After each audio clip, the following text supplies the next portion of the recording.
জীবনের সবচেয়ে বড় কামব্যাক কোনটা? আমার সন্তানের পর আবার প্রতিষ্ঠিত উপবিশ্বাস হওয়া। সন্তান আব্রাহাম খান জয়ের জন্মের পর শাকিব খানকে হারিয়েও নিজেকে ঢালিউডের শীর্ষ আসনে ফের প্রতিষ্ঠিত করা ছিল অপু বিশ্বাসের ক্যারিয়ারের সেরা ক্যামব্যাক। কিন্তু সেই অপ্রতিরোধ্য অগ্রযাত্রার প্রতিটি পথেই যেন বারবার বাধা হয়ে দাঁড়িয়েছেন শবনম বুবলি। সম্প্রতি বুবলির দেওয়া মাত্র একটি ঘোষণাতেই ওলটপালট হয়ে গেল ঢালিউডের সব সমীকরণ। একদিকে বুবলি দেখালেন তার জীবনের সবচেয়ে বড় ক্যামব্যাক, আর অন্যদিকে দীর্ঘ ৮ বছর ধরে তিলে তিলে গড়া স্বপ্নে যেন এক নিমেষেই নিঃস্ব হয়ে গেলেন অপু বিশ্বাস।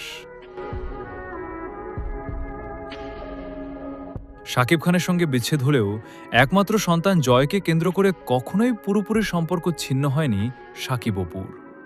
কখনো আমেরিকার রাস্তায় একসাথে একাকী সময় কাটানো, আবার কখনো ঈদের বিশেষ দিনগুলোতে শাকিবের নিকেতনের বাসায় ব্যক্তিগত সাক্ষাৎ, এই সব কিছুই যেন অপু বিশ্বাসের জীবনে শাকিবকে ফিরে পাওয়ার এক জোরালো ইঙ্গিত দিচ্ছিল। কিন্তু অপুর মনে যখন শাকিবকে নিয়ে নতুন করে সংসার পাতার স্বপ্ন ডানা মেলছিল, ঠিক তখনই যেন সেই ভরা ধানে মই দিয়ে দিলেন শবনম বুবলি। বুবলি শুধু অতীতে শাকিবের সাথে যুক্তরাষ্ট্রে ভ্রমণই করেননি, বরং এবার সরাসরি শাকিবের কন্যা সন্তানের মা হওয়ার বিষয়টি অফিসিয়ালি দেশবাসীকে জানিয়ে দিলেন। বুবলি স্পষ্ট করে দিয়েছেন যে শাকিবের সাথে তার সম্পর্কে এখন আর কোনো দূরত্ব বা ফারাক নেই।